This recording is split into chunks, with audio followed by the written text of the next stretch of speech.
Just a little bit beyond our music, we'll talk a little bit about the history of fighting and drumming and how the fife and drum played an integral part of American revolution. The fife and drum started in Switzerland, and so all of that rudimentary drumming is sometimes called Swiss drumming, and the fife was invented by Swiss mercenaries in the 1500s, and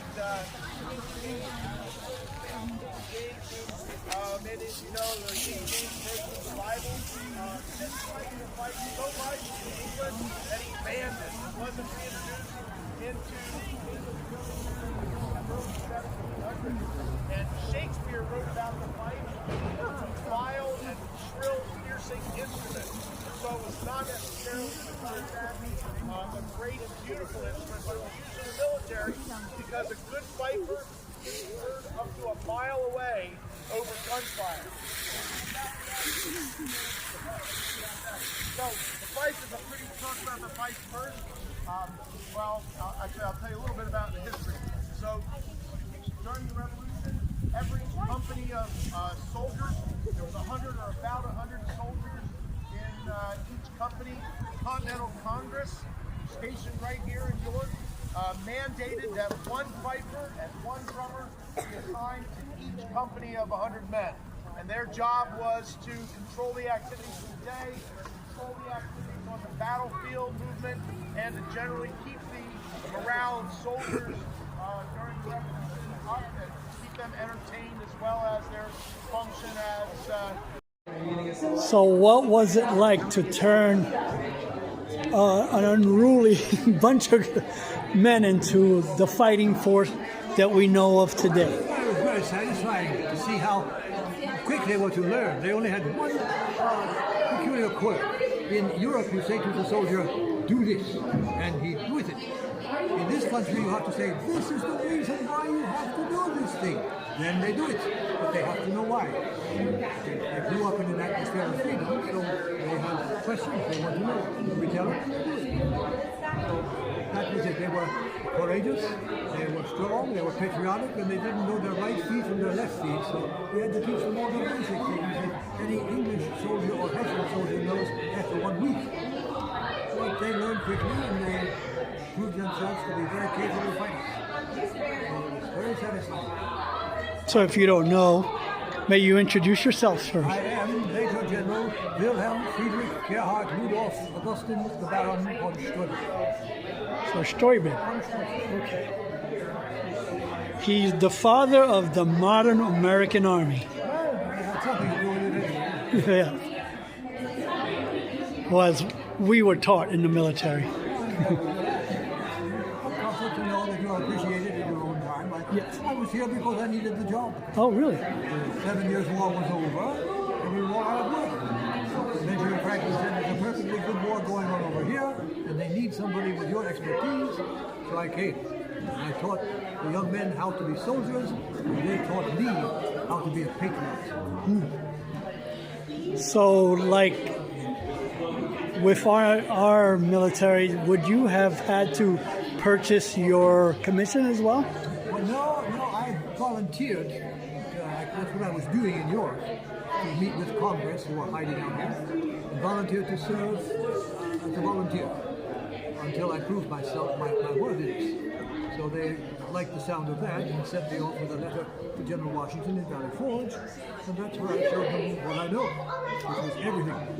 Anything that had to do with how to run an army, I knew. Okay, thank you. Make the map I need. Okay. This is Valley Forge. Oh, so he has a map of Valley Forge? Yeah, the question I asked him if he was a surveyor, he goes, no, he was a map maker. He has some of the equipment there. And when I've seen scissors like this, and the Germans actually made some really great scissors because there was a tradition of paper cutting. So they have scissors that look like this, but were scissors, if that makes sense. Yes. It was done, it's very similar. And I've done research on the papers. The papers, it's black on one side and white on the other. And they would make their own black coating for the silver. Rusty or I became a couple of it was crazy listening to each other. I have enough to get This simulates the historical paper, but it's not the The actual effort you get better most period paper. Although a lot of times It's very time they were just consuming. there for last year. They would rather You are all done. pause for something and then I'd have to turn off and like ask them come on guys, I'm trying. just enough, right? I didn't make your hair. Your hair's curly. Like I know, but when they say it too quick, it's hard to pick up on.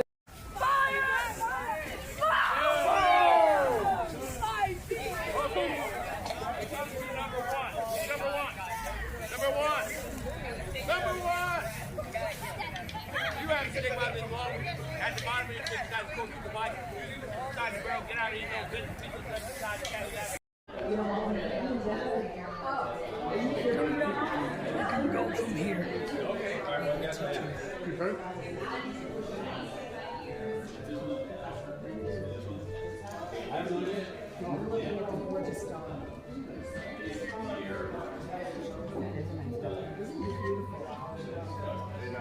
Hi, how are you? Well, Pam, if you keep distracting her with the dog, you're going to have like 30 long years. And...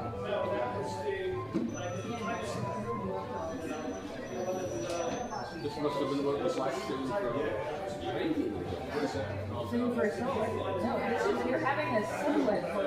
You're having a silhouette experience. Yeah. If you were sitting for a evening, it would have been cute. Oh, yeah, yeah. Yeah.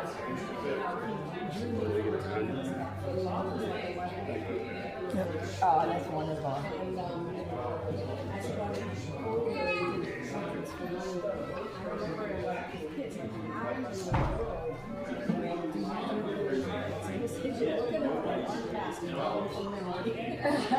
What we gotta do? Interesting whether to do the left side of the portrait with his left and the right side with his right. Really? I said, hey, do you always do that? And he said, well, yeah, then my arm is across the face blocking my view. That is a very unusual. I have never seen that. And most people are not ambidextrous enough to do that. And I do know that Leonardo da Vinci, He was so interesting. yeah. Person in the middle. And And he used to draw Superman and Clark Kent on the blackboard with the students at the same time on the picture. Wow. No, it's okay. That's I really mean, they're close enough. I was about to say, if you're gonna come through here, be careful with this. It's cloth. okay. So you're done. That was quick. I stood still. I You can't did. guarantee that of him. Oh, that road. Yeah. I think that I can get him to do it. Is there any charge for this? No, they're clean.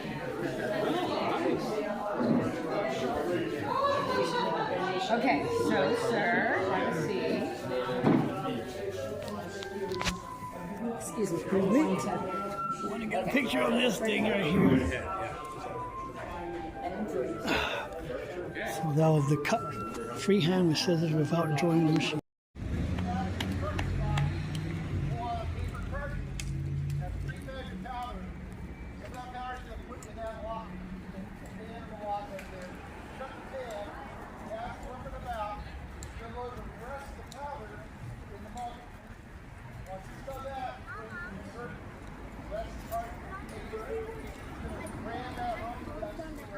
It said view on the shoot the gun. Can you see it?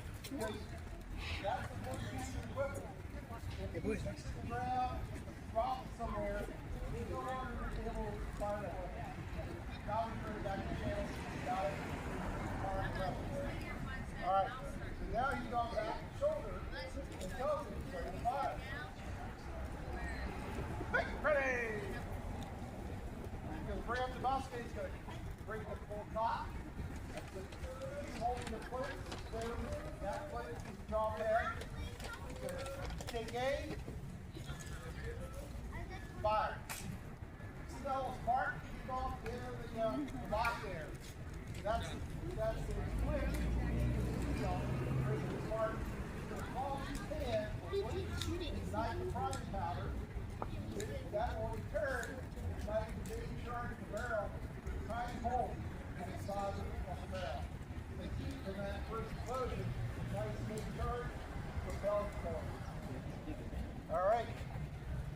With powder. Ready, load.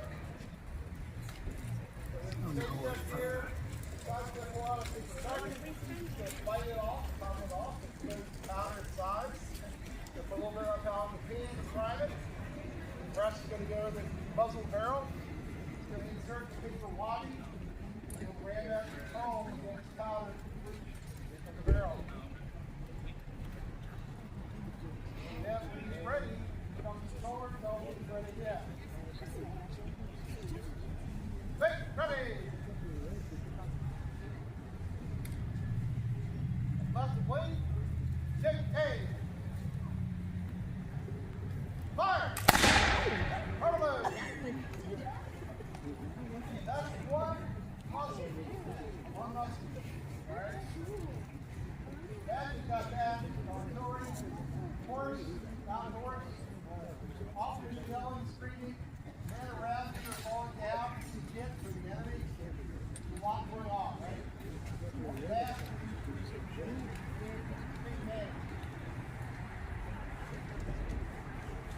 Hey, ready!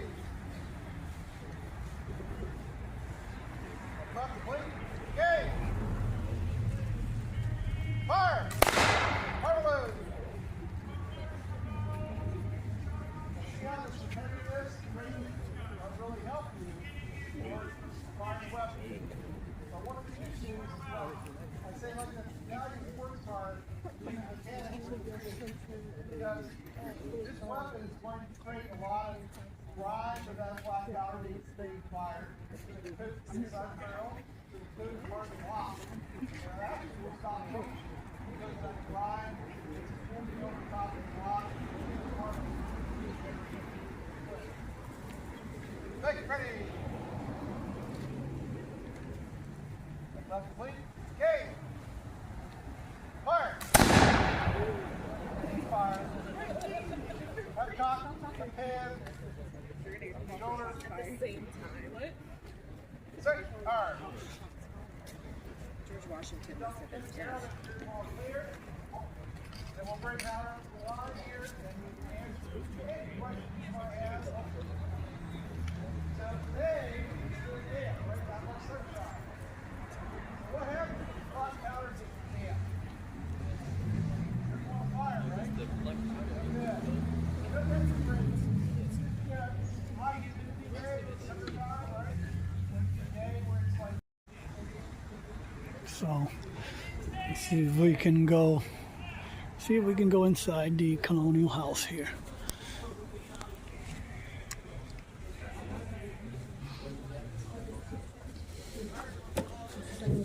Yeah, so if you want to enter in for a chance to get a free gift card, you guys can do that here. But if you guys did dance at all activities, you'd be able to trade in for some continental money. Oh my gosh, how cute. No, we can start with Yes, remember? yeah, food part's different, so that's more plastic. Yeah. Interesting.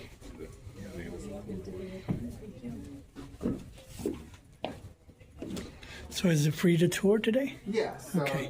we typically don't open this up because there are some hazards in here, but we usually mainly use it for storage, but you're welcome to take a look around and see what we have. Okay, thank you. Hi. Awesome. Are you working this? I am. You have a name tag. You must be. That's right. Don't usually walk around with Yeah. What's going on? Just came out to see all the excitement. We've never in all these years actually been to the Colonial Complex. Oh, really? Oh. And I'm a big history nerd too. So. Yep. Cool. Well, today's a good day. I was like waiting for the perfect time. $40. Excuse me. Oh my god, yeah. Excuse me. So apparently this building is hardly ever open. So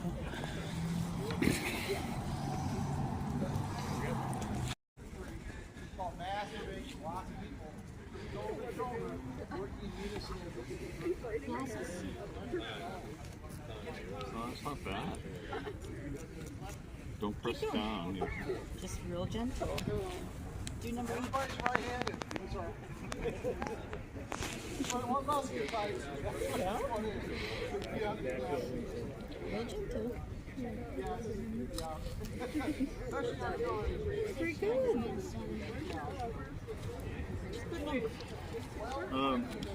What's your name? O-P-I.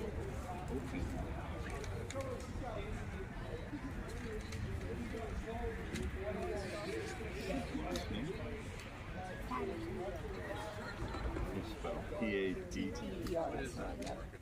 Two T's or two D's? Oh, P-A-T-T. P-A-T-T. Okay. E-R-S-O-N. Two T.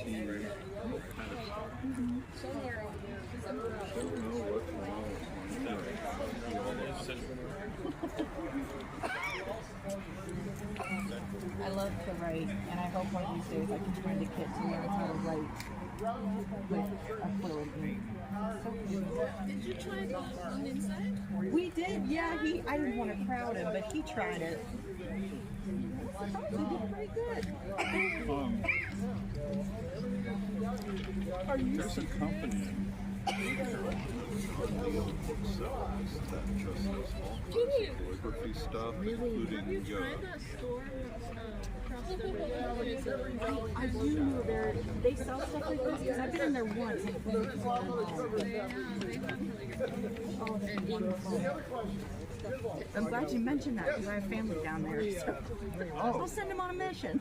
Well, no, you can. They're pretty good about delivering. I'll just write the name. So, what's that, 29? How long ago? The kittens we had like. So this is like a 36. This is the large. And then they had to put them down. Yeah, they had to put them down. Yeah, both of them. I think the whole little one. Well, you're firing 3 rounds and shooting 3 rounds a minute. You're fast firing, right? You can do that. It's not going to be very long. The point is that it's not always that you just fire, right? You're also maneuvering, you're changing position. So it's an active battlefield. This was long, Units moving, but I've been using it for a while. Repel, flank attacks, so you're moving around, you're not just sitting on the spot. Oh, you're gorgeous. Oh my gosh. Yeah, so you have NCOs. You're back up. Get out of the way, buddy. Oh, and listen. They're Cool. helping resupply, purchase and run it. It's a signature. So It's the name this of is the, a the newer name of the one, store in North and Carolina this that is what sells. happens after a while. When they start fraying, after right for a while. You got that fast burst, right? From Then the you're done. goose. But so Can you write it's more of a on me tactical too? situation rather than fire. Is that online? John, seller, yeah. There is a resupply option. I've always, hold on a second. Can you be patient? I would like to learn a little bit. Much easier. Yeah, This, trimming this and cutting this, I'm still new at it. So when the pens need to be whittled down, is there a tool for that, or are they just cut with scissors? You use a knife. Okay. I use an X-Acto knife. Okay. There are some that come pre-cut, but you still have to trim them. So I wonder back then, especially, I am.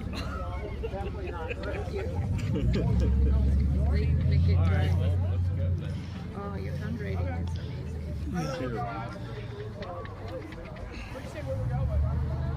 I was a federal employee for a number of years, and so working in an office, when I got interested in historical reenactment, somebody invited me.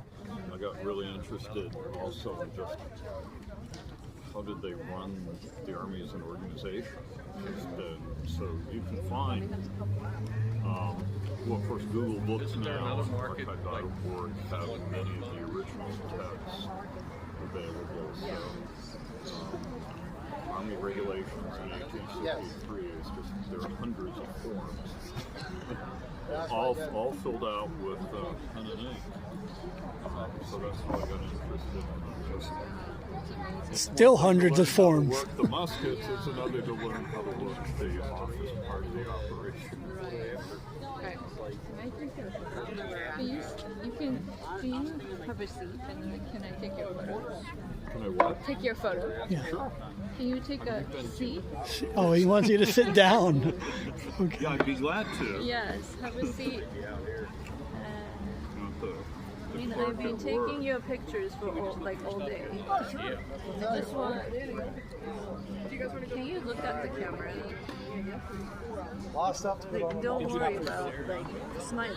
No, this is a. You don't have to I'm smile. trying not to laugh. Yeah. Don't laugh. Oh, perfect. Great. Yes. Thank you. Yes. Thank you.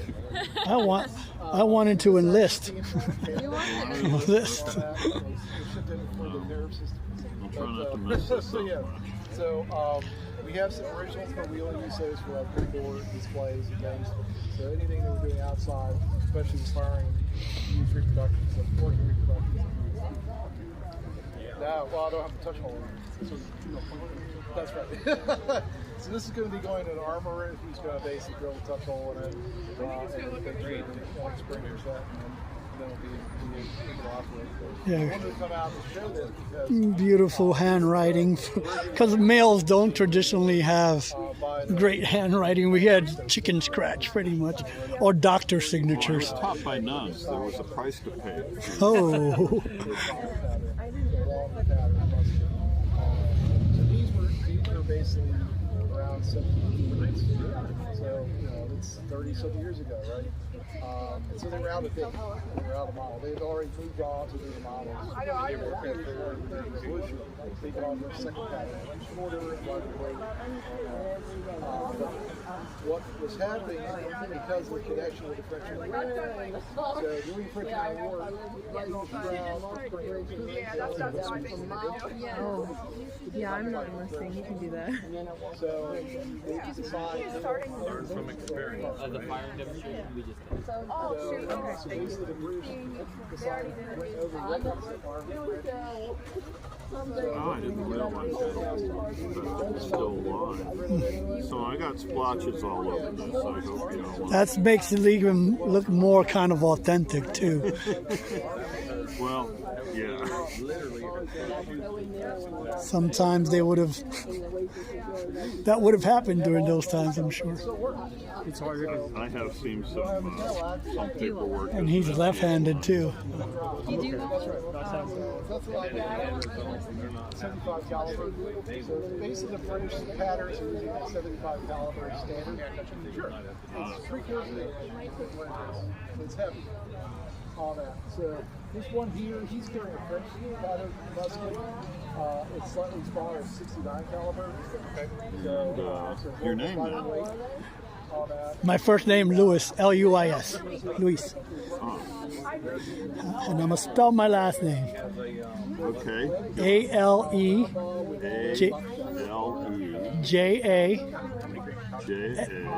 A-L-E-J-A-N-D-R-O. 20 years old. How many yours? It's about the same. Yes, got it right. They don't differentiate. Luis Alejandro. So you're throwing a heavier ball, but you got a big barrel. Nope. So it's That's somebody else's investment. No. So that means it kicks like a bull too, even though you got a big old heavy gun. Patterson was a kid who was here. That was the little boy that was. Well, They're built like that. Right? So they're heavy, they're strong, but you're giving this to some teenager out in the field, right? So it's got to be almost important. So they're really all right. Sorry about that. No, that's fine. That gives it a little bit more character. Was the word I was looking for. Glad it works for you. Yeah. Yes. Yes, we do. Clean one. So now we're coming into the garden. Looks like a foursquare, as they call it. Yes. Right here they're growing bay leaves. Sorry I'm doing it this format. Well, when you jar it, let me know. Okay. Yarrow. Tried it yet. I might have to. Oh, yeah.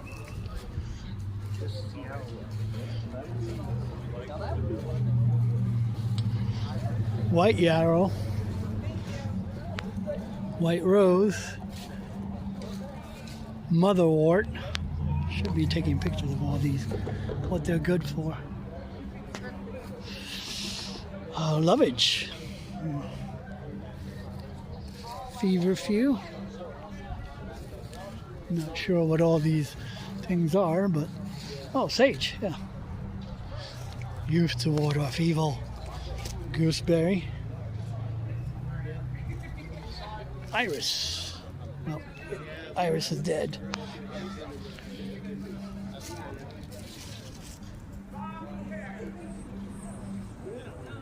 Come on. My fingers are getting cold. Spearmint.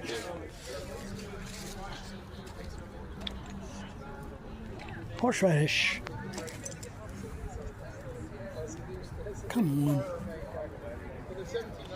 Echinacea. Oh. So that's what it looks like, but it's dead. Come on. Elecampane. Elecampane. Rosemary. Smells wonderful. Whorehound? That sounds funny. Sunflowers, obviously, but they're done. Sunflowers are done for the season. So this would be like a Foursquare garden? Okay. A lot of the plants were used back in the colonial days for food and medicine. Cool. Yeah, I saw a few medicinal things around here.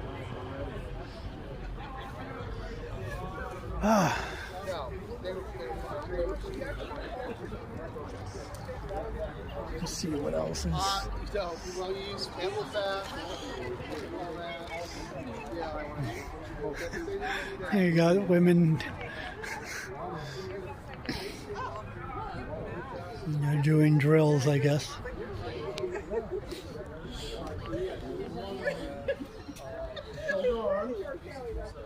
So now you want to rest a little bit. So usually to go in here, you got to do a pay tour. I forget how much it is. But I have been meaning to come and do this in the colonial complex and check out the inside of the buildings. Yeah, I know I'm not talking to you with my face. But I have just one more thing to see is that General Washington. So again, this is the 1754 Colonial Court. It was reconstructed. You got a picture with. It doesn't have me. It don't have me. But it does have a point. Sorry. The point, you know, I would never want to run into. Like, is it original? Like, no, it is not. I would never bring an antique.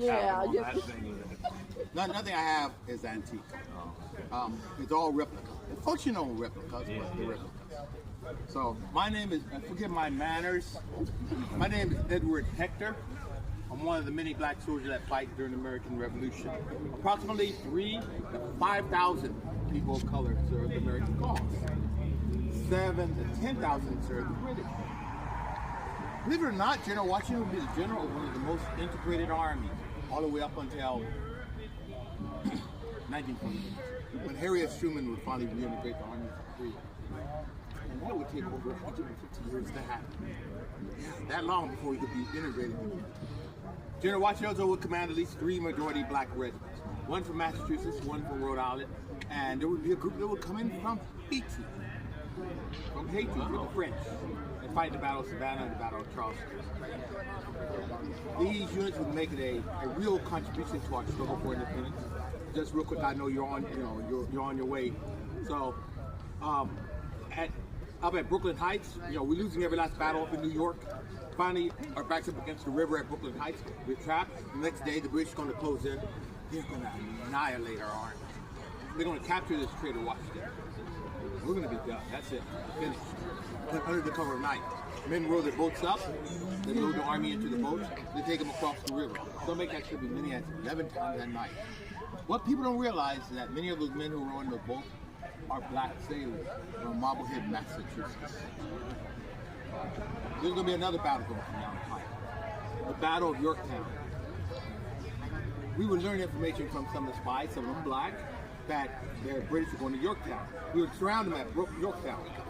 We attack them, get thrown back, attack them, get thrown back. Finally, we start digging trenches towards Yorktown. Washington calls on one of his best regiments, the Rhode Island Regiment. They send in with their guns unloaded, bayonets fixed. They would take their objective in 10 minutes. 10 minutes. That's as good as soldiers. The French would take out the other one. We bring up our heavy cannons. We commit with the bombardment of the city, but eventually they would lead to the surrender of the city. This is where you win the war. By the end of the war, 10 to 25% of white army would be people. So I think you can surmise that a quarter of his army is significant.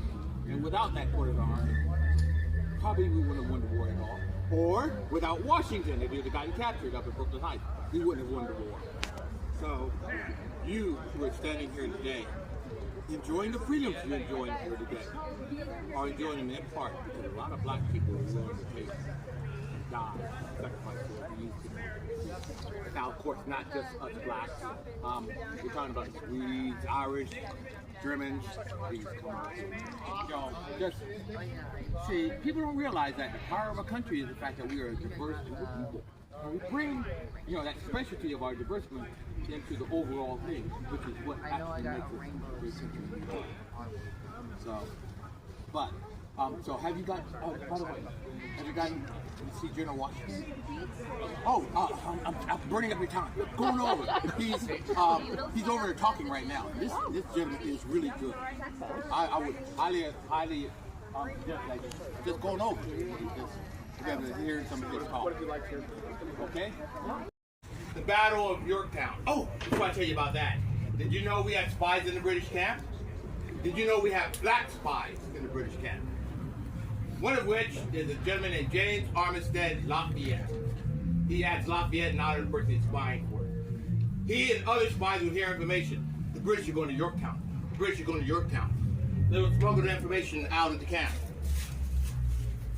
Tell General Washington, the British are going to Yorktown. You got it? Okay.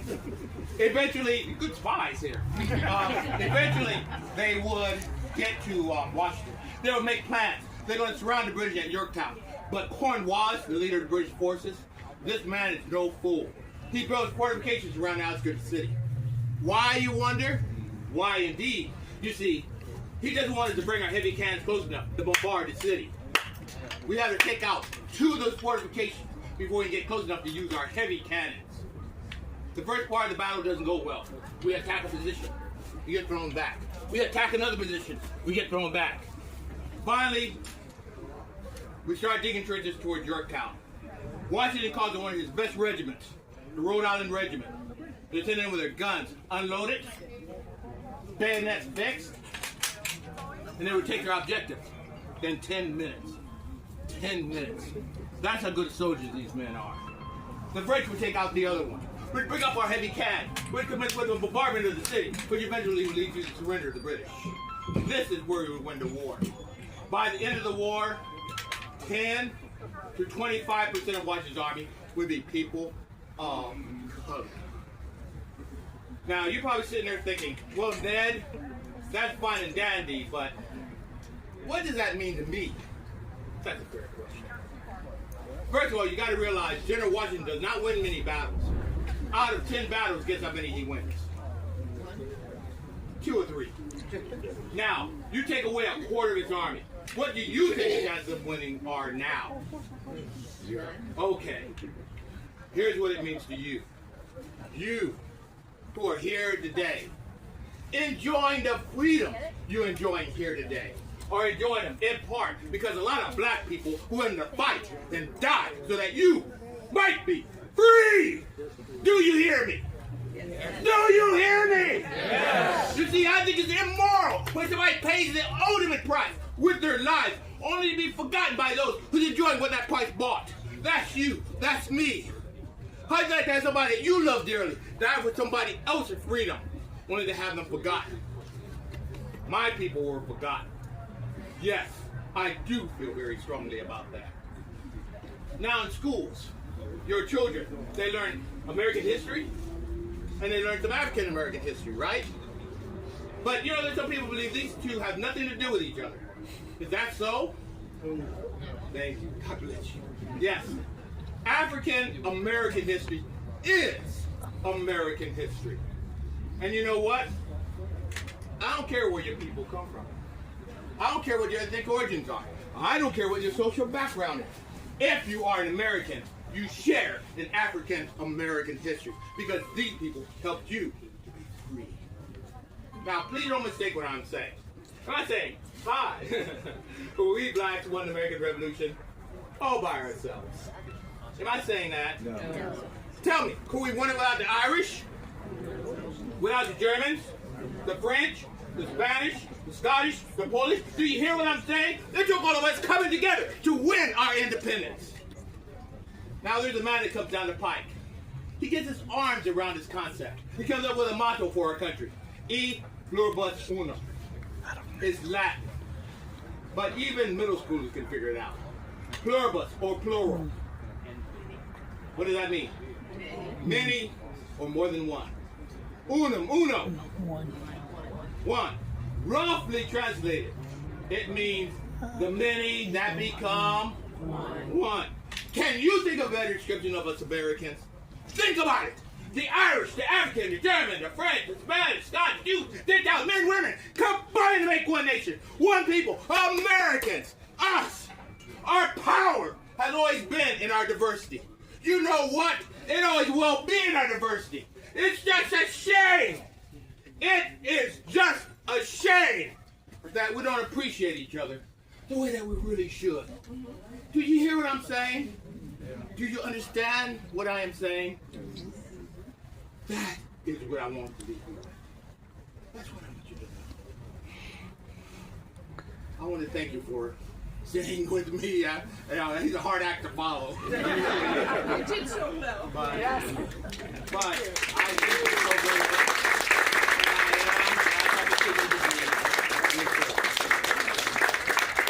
Take care. If any of you want, I have some cards.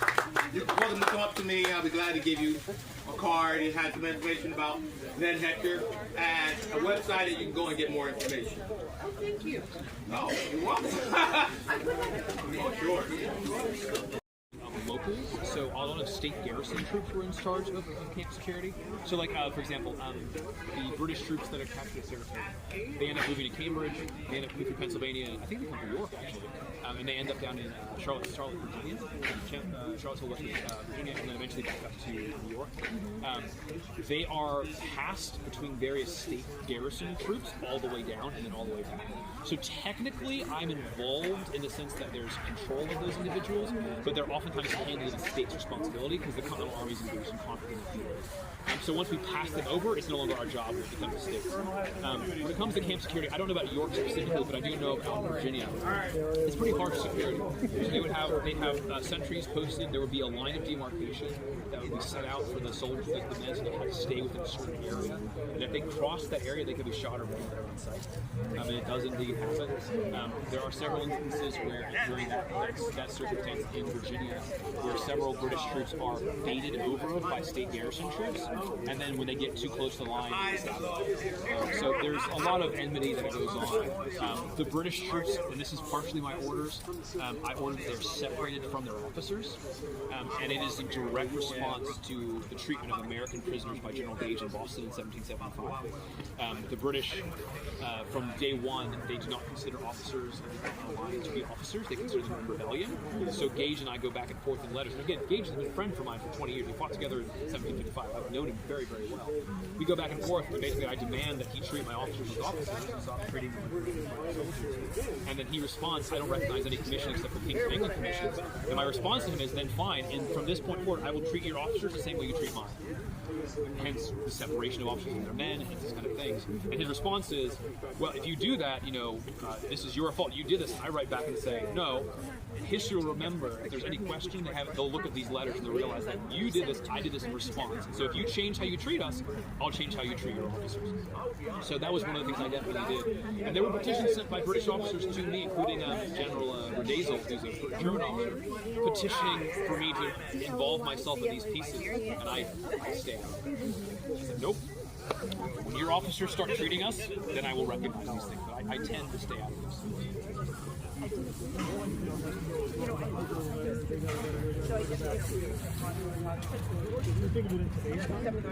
I was talking over the course of a couple weeks.